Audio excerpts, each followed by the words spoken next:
So this is a bicep curl. Now, I'm very particular about doing this exercise, and actually a lot of people call this like just sort of beach muscle stuff, but it's not. It's a very functional activity to be able to lift something in front of you, something that you really need to be able to do.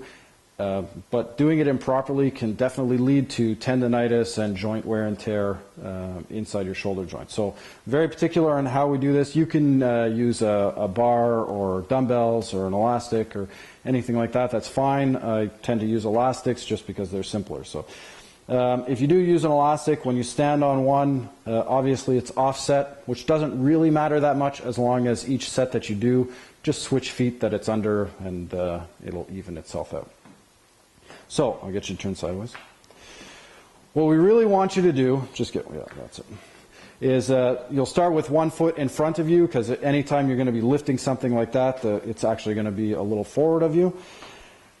And to do this activity, there's a couple of things that you have to do before you start pulling up like that. It seems like a very straightforward activity, but this is what I want you to do. I want, just before you start to lift anything up off the ground, you have to set the foundation for what's going to be the movement here. So because a lot of people, when they do this exercise, they curl up like this, their shoulders sit forward.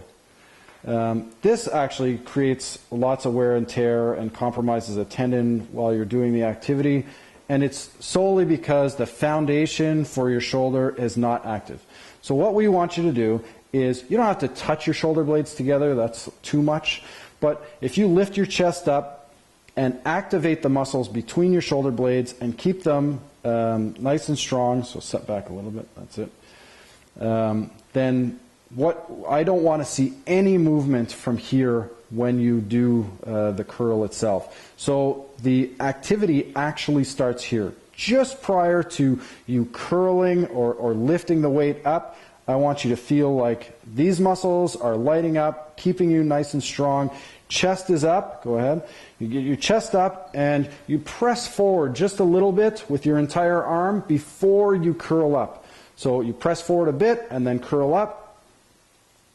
And then the same thing on the way down. What a lot of people tend to do on the way down, as they progressively go down, go ahead, their shoulders come forward.